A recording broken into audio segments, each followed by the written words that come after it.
bagusnya wayang kulit. Nah, hari ini kita dari kelompok 1 SMA Negeri 1 Badekan, kelas 12 IPS 2, ingin mewawancari Pak Isyanto selaku pengrajin wayang di Ponorogo yang paling terkenal. Pak Is, silahkan memperkenalkan dirinya.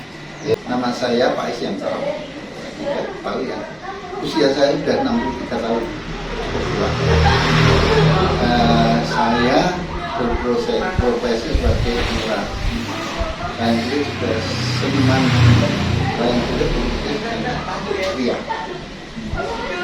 Tidak hanya wayang, tapi sekarang yang fokus ke wayang. Alamatnya ya ini di Jalan Rumpuk 64B Kertosari, Babatan, Ponorogo. Pak Is, gimana sih awal-awalnya bisa menjadi seorang pengrajin wayang itu? Awalnya senang sama budaya, saya khususnya budaya wayang kulit itu memang kesenangan saya, menjadi idola saya dari sejak kecil. Waktu kecil saya senang nonton wayang kulit. Soalnya kalau di kampung kan tontonan hanya wayang kulit yang ada, yang lain nggak ada. Nah, Wayang kulit. Jadi waktu nonton itu langsung tertarik, wah ini bagus, terus pengen buat gitu. Ya sejak kecil, soalnya sejak kecil ya enggak, cuma ikut-ikutan aja awalnya. Terus saya sering-sering melihat tontonan wayang kulit sehingga saya tertarik. Awalnya ceritanya yang saya tertarik, cerita-ceritanya senang waktu perang, waktu limbuan itu, awal-awalnya gitu. Terus lama-kelamaan juga pengen tahu apa ya lakon wayang itu, kok lakonnya macam-macam, setiap ada pegelaran di satu tempat dan tempat yang lain itu berbeda gitu. Kalau awal mula Pak Is mulai menjadi pengrajin itu kapan, Pak Is? Saya yang benar-benar menjadi pengrajin itu udah tahun 93. Itu yang benar-benar fokus. Sebelumnya saya sebagai sama ya Mas, dulu saya pengusaha bangkrut tapi ya. Saya dulu di Surabaya bikin usaha ya barang-barang seni, contohnya seperti bikin baliho, neon box, neon sen, papan-papan reklame. Nah itu. Pak Is ini dapat keahlian jadi seorang pengrajin wayang itu otodidak atau belajar sekolah gimana? Otodidak Mas. Otodidak, Pak Is? Iya, otodidak. Otodidaknya itu langsung mencoba atau gimana? Otodidaknya ya itu kepengen nyoba-nyoba gitu loh. Saya lihat wayang di pagelaran wayang kulit, pagelaran wayang-wayang yang ada yang disimping dipajang itu, saya melihat gitu. Akhirnya saya pengen setelah pulang dari nonton wayang nyoba-nyoba di kertas itu. Nggak ada yang ngajarin, nggak ada. Untuk bahan baku sendiri Pak Is, bahan bakunya dari apa? Yang dari awal buat pertama kali bikin? Kalau awal-awalnya itu ya dari karton, duplek, ya itu ya karton lah. Belum berani di apa ya di kulit, belum berani karena pada saat masih kecil saya kan nggak punya alat kayak pahatnya carinya kemana nggak bisa. Terus akhirnya saya punya ide paku itu, apa-apa ini paku saya apa ya, itu saya pipihkan gitu, cuman itu aja, tapi kok hasilnya nggak bagus. Akhirnya saya berusaha nyari pahat yang aslinya kayak apa, tapi kalau di Ponorogo yang nggak ada, nyarinya sampai ke Jogja sana, ternyata di Solo ada.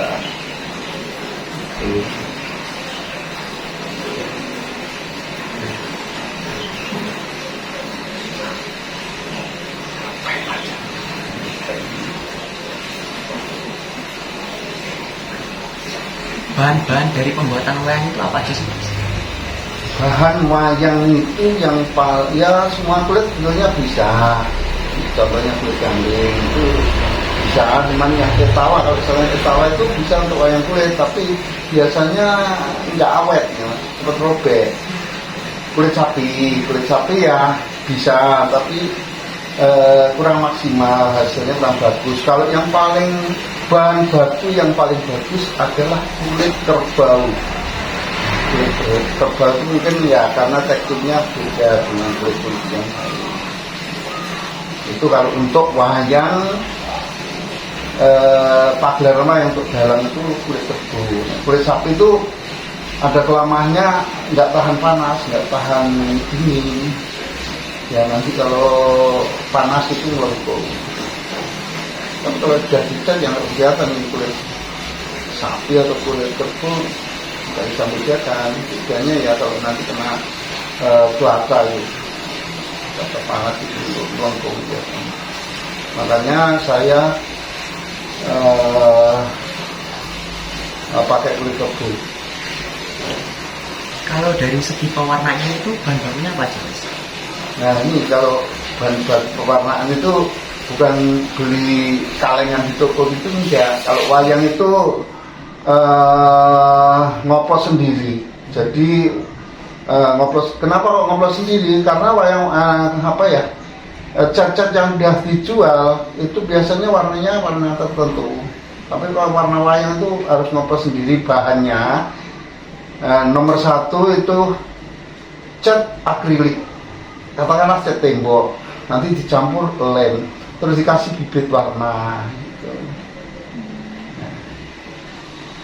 Terus menurut pewarna itu menurut yang mau dipakai warna apa misalnya membuat warna merah muda itu ya putih tadi, yang putih tadi dicampur istilahnya saya lebih kan cocok sama merah jadinya kan oranye ya, bukan oranye, pink ya, jadinya pink. Kalau jadinya nanti lebih tua ditambah merah gitu sampai warnanya tambah kuning, nanti warnanya oranye itu. Wayang itu warnanya dominan dengan warna merah, hijau dan biru aja. Warna lain itu sebenarnya tambah, tidak ada pakemnya. Ya. Kalau bahan baku untuk gapitnya sendiri itu apa? Gapitnya dari tanduknya beli juga. Itu harganya sangat mahal sekarang. Satu tangkai gapitnya wayang misalnya waktu itu Bima itu mencapai 1 juta lebih. 1 batang. Itu pun tidak mudah mencarinya. Mahal pun kalau barangnya ada nggak masalah ya. Barangnya yang langka soalnya tuh barang impor. Kalau sekarang impor dari India. Kalau dulunya dari Toraja, dari NTB, tapi sekarang kan dikirim ke Vietnam. Jadi harga bersaing dengan Vietnam. Jadinya harganya mahal sekali, soalnya kan pengepulnya tadi dikirim ke Vietnam. Mau dikirim di sini kan pilih yang ke Vietnam harga mahal. Kalau di sini misalnya harganya mau seperti Vietnam mungkin bisa. Tapi siapa yang beli, malah itu nggak ada yang berani beli. Ya, kalau kulit kan bisa diganti kulit sapi, kulit kerbau. Kalau tanduk itu harus tanduk kerbau.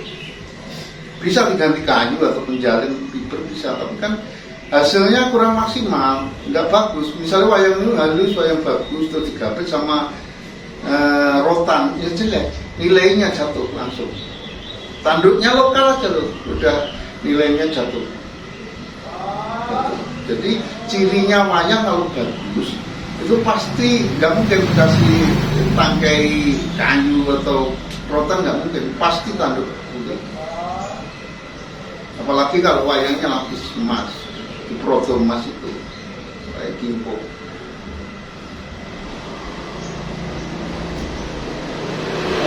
Pak Is, Mas ini tahu nggak? Wayang pertama yang Pak Is buat dan berhasil dipasarkan. Oh, yang sudah berhasil dipasarkan. Waktu di pasar Pendolimo, saya ingat dibeli oleh orang Kodam Brawijaya, Surabaya. Nggak sengaja, saya nggak pameran di situ kan, saya lihat-lihat gitu sama teman saya, lihat-lihat wayang kulit, terus bawa wayang Pendolimo itu tadi dibawa sama teman saya. Ada orang yang lihat kok punya wayang bagus-bagus dari mana Pak? Itu yang membuat gitu. Tapi yang saya kan malu bawa gini, bawa sama teman saya, terus akhirnya kan ini jual nggak? Ya kalau ada yang mau dijual gitu.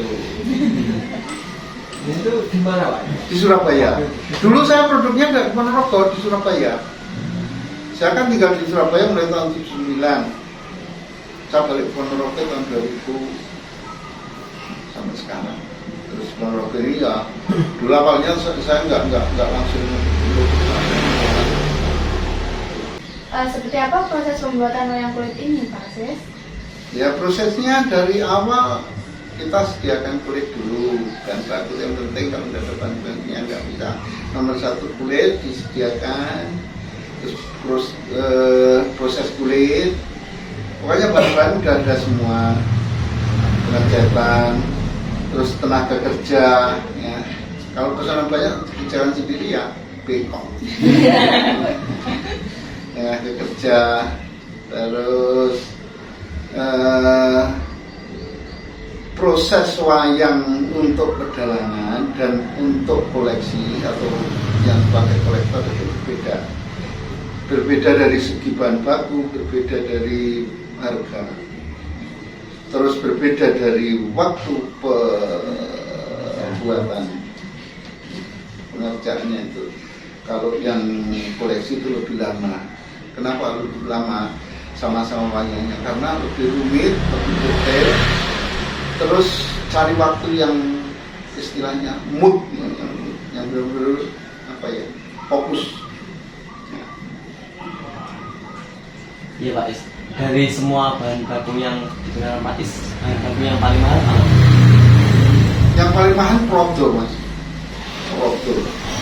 prodo itu ya, lapisannya itu yang kuning itu, yang emas itu loh, yang emas. Yang emas itu ya kalau harga emas misalnya sekarang 1 gramnya 1 juta itu sama, harganya sama dengan emas. Memang itu benar-benar emas, bukan kok warna emas, bukan, dilapisi emas, diprodo, digembleng. Prodonya seperti ini kan, biar tahu ya. Prodo emas itu sampai kami seperti ini ya. Nah ini prodo ini isinya kalau dulu isinya 100 lembar, tapi sekarang nggak tahu dari pabriknya atau dintet di jalan atau nggak tahu tokonya, sebetulnya nggak tahu, tinggal 76 ya mas, nanti saya kasih tahu dalamnya mas, bener mas, bukan kok kertas enggak, ini dalamnya tipis banget ya, ini kena angin kabur itu yang ada di dalam ya. Nah ini penting juga ini, kamu harus tahu, oh gitu tuh proses wayang gitu. Ternyata ya bener-bener nek mahal ya wajar.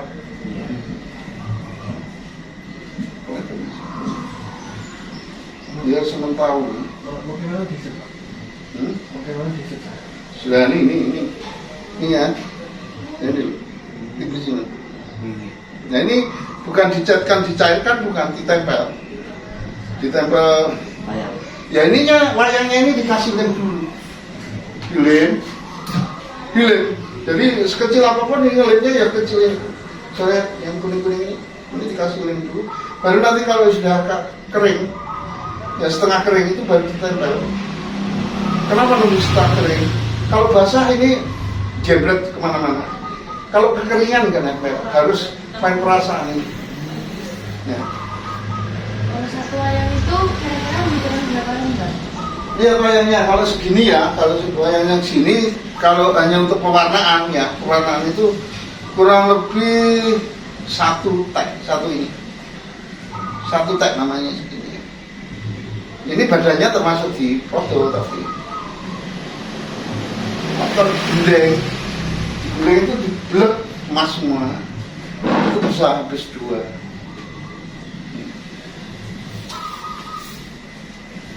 Kalau tanduk ya, kalau gapetnya ini gapet ini termasuk mahal juga, bukan itu.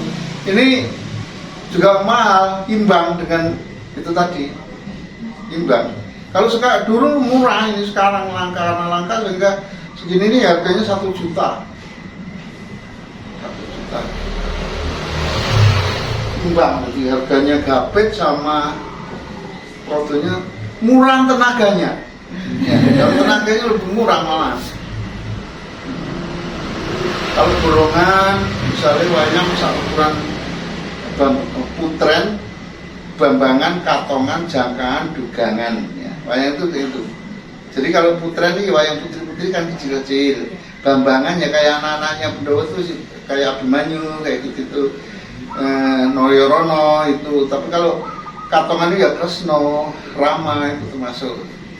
Kalau dugangan itu ya jangkaan itu Gatotkaca, Antareja, Antasena. Kalau dugangan ya Werkudara dan sebagainya. Butoraton beda lagi. Butoraton gunungan itu udah kalau dikemas ya bisa sampai 2/4.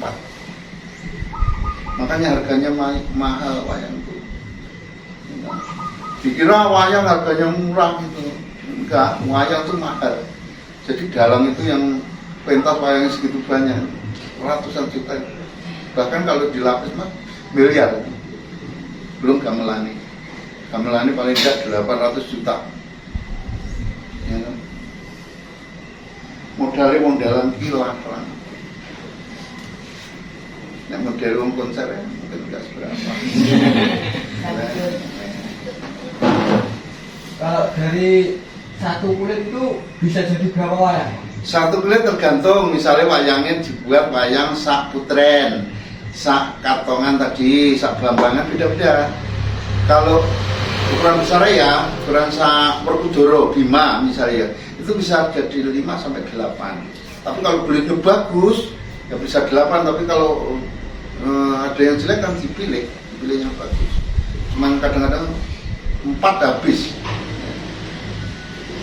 4. Tapi kalau buat putren ya bisa 20 wayang.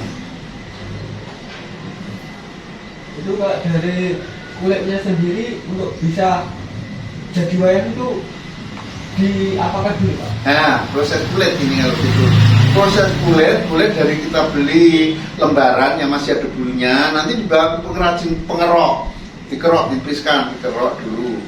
Nah, kalau sudah dikerok bersih, kita ambil dari pengrajin tadi, kita bawa pulang misalnya ya.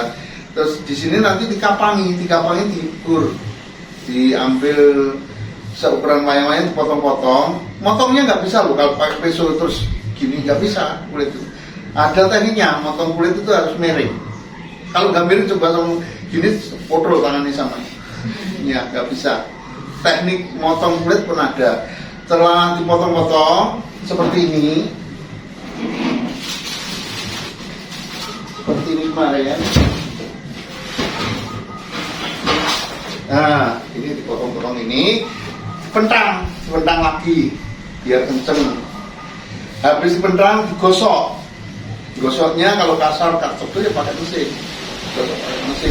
Kalau gosoknya nggak ngawur, ya. Harus misalnya tangan belakang sama tangan depan itu nggak sama, harus lebih tebel yang belakang. Terus wayang itu yang atas sama yang bawah itu harus tebel yang bawah. Yang depan sama yang belakang harus tebel yang belakang. Sedangkan proses ngeroknya, nipiskan kulit sudah seperti itu. Itu juga makan waktu yang cukup lama. Mentengnya aja kalau misalnya musim hujan ya bisa, kalau mau bagus ya sampai berbulan-bulan. Tidak langsung gitu kerok pulang langsung proses. Hasilnya nanti tidak bagus. Setelah sudah begini, setelah sudah begini, kalau sudah dipenteng nanti kurang lebih minimal itu 1 minggu. Kalau mau begitu, mentengnya, jemurnya itu ya, paling tidak 1 minggu. Setelah 1 minggu, tapi dikerok, diproses sampai tipis sesuai dengan ukuran wayang, terus digambar. Kulitnya digambar seperti ini. Setelah digambar seperti ini, dipahat. Tukang pahat, bukan dikasihkan tukang cat nggak bisa, dikasihkan tukang pemahatnya. Ya, mungkin dari pahat wayang ini prosesnya juga tidak dari kepala, tidak dari kaki depan. Nah, dari kaki depan, dan terakhir finishing. Ini pahatan sudah selesai semua ya. Sudah semuanya dipahat. muka dulu. Jadi muka ini tidak sembarang tukang pahat wayang bisa membedah wayang. Bedah itu bentuk raut mukanya ini. Kalau tidak bisa, biasanya khusus diberikan kepada tukang bedah. Nah, tukang bedah itu ongkosnya sendiri, bukan digabung dari yang nata loh ya. Bedah itu bentuk mukanya ini, wajahnya, rupanya wajah ini, rupanya wajah ini. Ya. Ini gak sembarangan, meleset soalnya sudah berubah karakter. Tidak boleh meleset, karena wayang kenapa? Ada aturan, ada pakemnya. Nanti kalau meleset ya sudah beda karakter. Gitu. Tadi kan kulitnya ada yang sisa Bapak, dipilih yang bagus itu yang kesisa dibuang atau dipakai? Ya tidak, ini kulit ini tidak ada yang buang. Kalau misalnya cukup untuk wayang yang kecil-kecil, souvenir 30 sentian, itu bikin wayang kecil-kecil. Kalau sudah putren nggak bisa ya itu tadi wayang 30 sentian. Kalau 30 sentian udah nggak bisa, kecil-kecil, misalnya kayak selubang ini, nanti dikumpulin, ya, bikin gantungan kunci. Nah, ya. Kulit tadi nanya kulit yang kecil yang tidak dipakai kadang jelek ya, itu dipakai. Tapi kulit jelek jangan dipakai tangan wayang yang pokok tadi ya, wayang dalam. Itu kalau tangan malah milih yang bagus, bukan limbah, bukan sisa-sisa ya. Tapi kalau sisa-sisa itu kalau misalnya masih bisa cukup segini ya buat wayang seperti ini. Ya. Buat wayang 30 sentian itu sebenarnya juga kayak gini. Ini kalau masih bisa bikin segini, jadi kulit itu tidak ada yang buang. Misalnya mau dibuang ya eman-eman, sekecil segini kalau mau dimasak jadi cecek itu bisa, malah bersih. Ya jadi cecek itu loh Mbak, kulit yang di orang jualan sayur kan mesti ada. Iya. Nah, segini. Nanti kalau udah lebih kecil lagi, sisanya ya potong-potongan kecil lagi. Jangan dibuang, nanti dia bisa untuk wayang seperti ini. Gantungan kunci, untuk gantungan kunci ini. Itu kalau dijual berapaan Pak? Ini 1.15.000. Terus sama dimetik kalau gini, 1.15.000. Tapi sudah termasuk ada gantungannya bagus, nggak yang murah kayak itu. Ini belum jadi ya seperti ini. Ini yang sudah jadi. Nah, ini si kandi. Tuh, si kandi ya, bentuknya sama.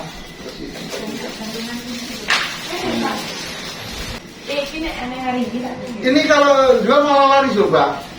Wayang yang belum, kalau pamer ya, wayang belum laku itu udah borong orang ya. Kadang beli itu ya 5, 10, kadang ada yang sampai 300 di sini. Karena beli orang aksesoris kalung itu, berkalung. Iya, berkalung.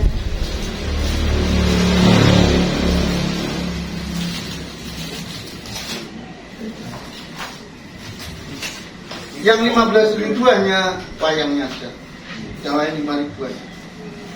Ini loh wayangnya, yang tak pernah. Jadi kalau langsung buat souvenir nikahan itu bisa Pak? Bisa, mau nikah? Bisa, orang pesennya banyak kesini sampai maharnya itu wayang di sini. Tapi kalau mahar itu biasanya ibunya harganya mahal, soalnya pakai wayang yang kulit ini. Biasanya orang mahar itu kasih Lomosito, kasih apa itu pengunjung itu berarti itu wayangnya sudah 600 satu jual, terus jadinya sama uangnya biasanya bawa uang sendiri. Kecuali kalau uang palsu itu disediakan di sini. Untuk pemahamannya sendiri, Pak Is itu lebih ke arah Solo apa Jogja, Pak? Solo. Alasannya apa gitu? Kenapa milih Solo? Karena saya suka Solo. Saya suka Solo. Menurut saya pribadi ya, saya senang Solo soalnya kan kalau saya melihat itu wayangnya proporsional. bentuknya kalau Jogja kan bukan jelek gitu, gemuk pendek-pendek gitu wayang. Kalau istilahnya kalau Setiaki Baladewa tuh merahnya merah banget, jadi hampir nggak bisa dilihat coret-coretannya. Tapi bentuk wayangnya kalau saya pilih Solo, daripada Jogja malah pilih yang Jawa Timur. Ya semuanya sama aja, punya setiap daerah punya sendiri ya. Ya sama-sama bagusnya menurut sing seneng ya, senengnya Solo ya seneng pilih Solo. Ya mungkin sama kalau Kalimantan seneng apa Potehi. Enggak. Ada loh di Kalimantan wayang Potehi. Nah, Potehi itu wayang Cina kalau nggak salah. Di sana banyak orang Cina kan. Ciri khas dari wayang yang Bapak buat ini apa Pak? Ciri khasnya dari kehalusan pahatan, lebih halus. Terus yang tidak bisa di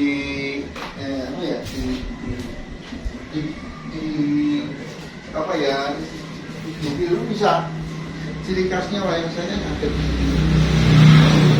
di lemane ini pahat. Biasanya nggak polos. Kalau bukan wayang saya kan seperti ini. Nah, ini punya sendiri-sendiri. Di setiap pengrajin itu punya, tapi tidak harus di sini. Ciri khasnya kadang-kadang ada pahatan, di sini ada tanda plus, titik, itu Pak. Ciri khas. Jadi kalau sama melihat wayang bawahnya gini, itu berarti wayang dari saya. Ya. Lagi yang beda.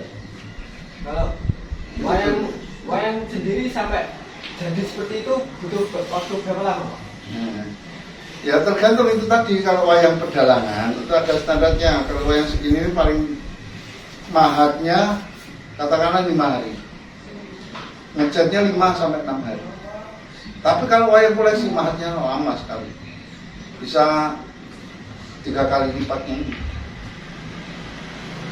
Soalnya perlu kehati-hatian, ketelitian ya, karena saking kecil-kecilnya dan semuanya kalau wayang koleksi sesuai dengan pakunya, bedanya nggak boleh ngawur. Iya Pak, untuk setiap wayang itu apa harganya berbeda-beda ya Pak? Iya, harganya beda-beda.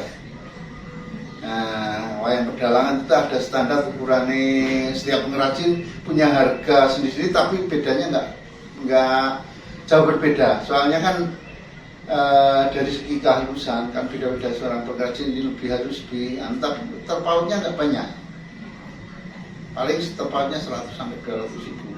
Tapi kalau wayang koleksi harganya sangat berbeda.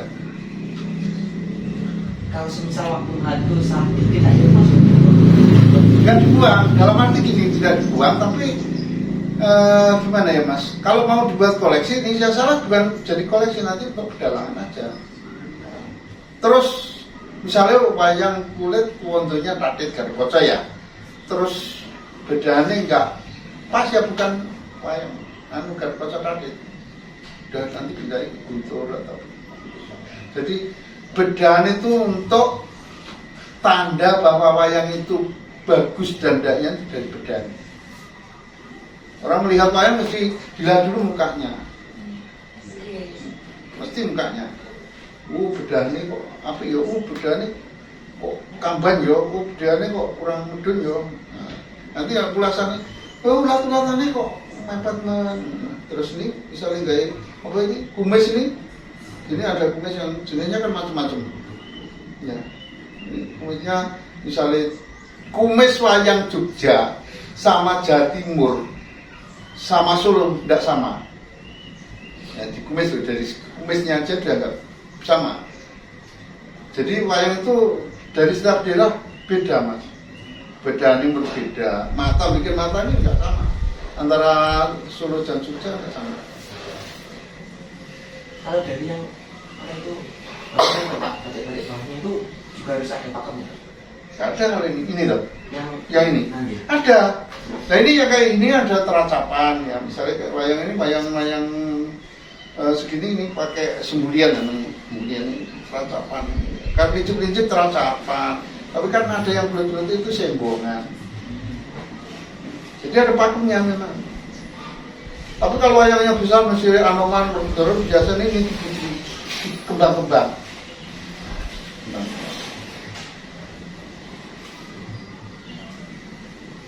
Oh iya Pak Is, toko yang apa yang proses pembuatannya itu paling sulit? Sebetulnya kalau sulit nggak ada yang sulit, Mbak. Sama. Ya paling bukan sulit tapi sistem pengerjaannya lama sih ya wayang koleksi tadi. Sebetulnya nggak ada sulit kalau udah mahir ya. Kalau udah mahir wayang dari pegang wayang nggak ada sulitnya sebetulnya. Sulitnya nanti kalau ngecat gitu ya, yang ngulas itu Mbak. Ngulas itu kalau gosoknya kurang bagus, hasilnya juga nggak bagus. Pak Is, kalau beli karya wayang Bapak yang terjual paling mahal itu karya apa? Terus karya apa juga yang paling sering terjual? Kalau yang sering terjual itu biasanya tokoh-tokoh wayang tokoh yang nasibnya kayak Anoman, Krishna, Gatot Kaca. Itu biasanya bukan untuk dalam, tapi untuk koleksi orang-orang senang wayang koleksi itu loh. Biasanya itu Anoman, Semar, Bima, Gatot Kaca, Arjuna, itu Ramasinta. Kalau harga mahal itu biasanya yang paling mahal kalau wayang, istilah wayang mentu mas, wayang pedalangan untuk koleksi itu saya paling mahal 20 juta satu wayang gunungan. Tapi kalau yang berbentuk prefigura itu yang isinya Pendawa 5 ditambah Krishna, Baladewa sama Punokawan itu bisa mencapai 150 juta.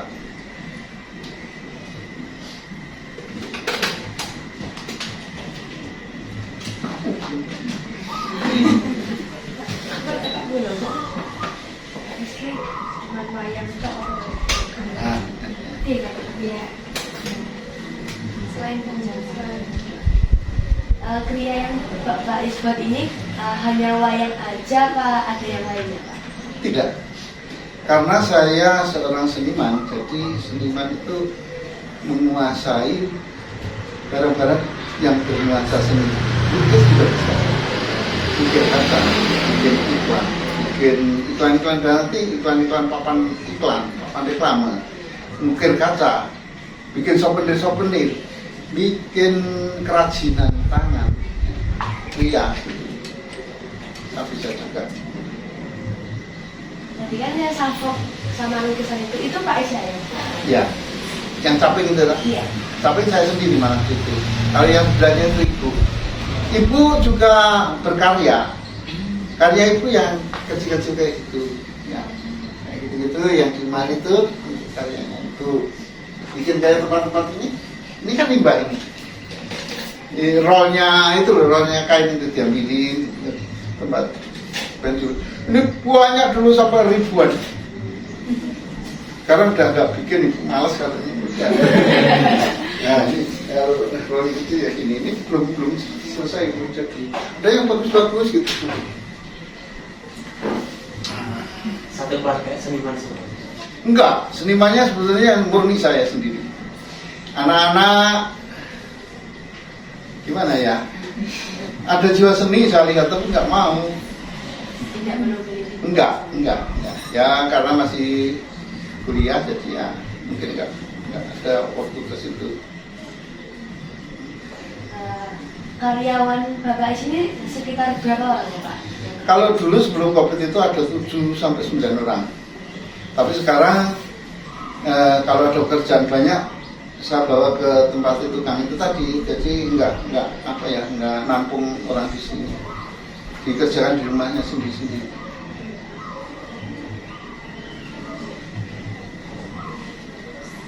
Dari filosofi wayang itu kan ada yang mukanya itu dulu, ada yang lega, itu bedanya apa Pak? Karakter mas. karakter misalnya Gatot Kaca. Gatot Kacanya kok ndangak? Iya, karena gini, Gatot Kaca yang dibuat pentas dimainkan itu kan pada saat perang. Masuk Gatot Kaca itu kalahan aja dia.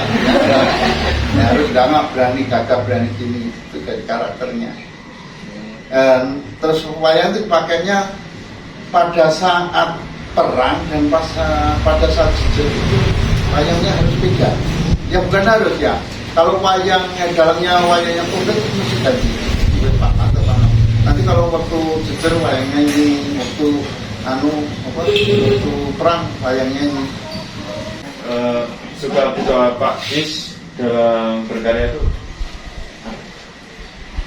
Semua pengrajin pasti punya suka dan duka. Sukanya kalau laku terjual banyak, uang merah terjual banyak, senang duka. Tapi kalau dukanya, misal ya contoh tamu tidak ada, pameran gak ada yang beli, ya susah. Terus lain itu dari proses itu bahan baku yang bikin susah itu. Cari bahan bakunya itu susah. Padahal orang pesen buru-buru jam jadi, bahan bakunya sini nyari susah. Itu.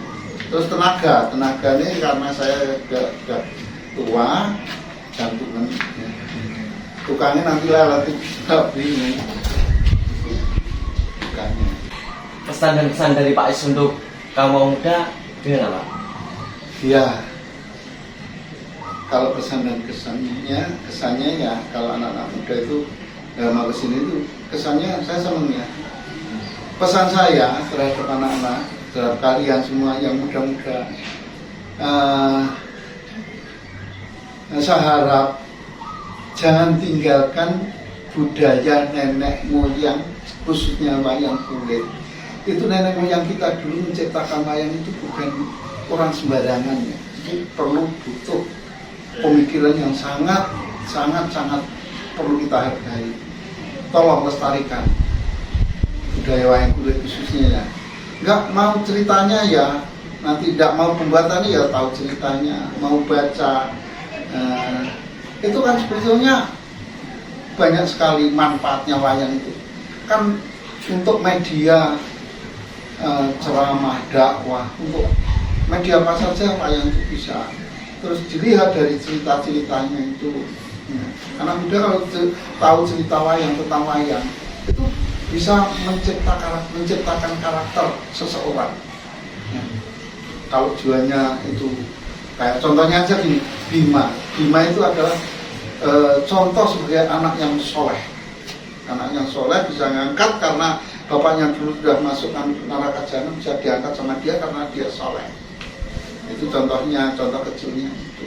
Jadi saya tolong jangan tinggalkan budaya nenek moyang kita.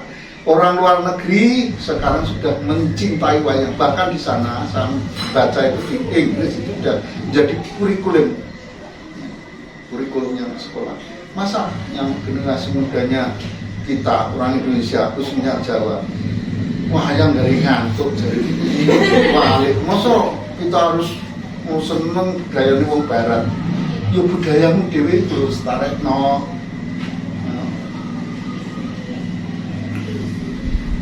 Tuh pesan saya. Cukup sekian perbincangan kita kali ini dengan Pak Isyanto. Terima kasih banyak atas waktunya, atas motivasi informasinya buat kita semua jadi lebih kenal wayang, jadi lebih tahu wayang, jadi pengen buat wayang. Kami dari teman-teman izin. Ya, sama-sama Mas. Saya sendiri dari keluarga saya, kalau ada kesalahan atau yang lainnya mungkin ya orang disukui, minta maaf ya kalau Mas pagi juga, dan saya kondisinya kan ya sakit. Alhamdulillah saya kunjung sini dan saya bersyukur. Terima kasih banyak, saya mohon maaf kurang lebihnya sama. Terima kasih. Sama-sama.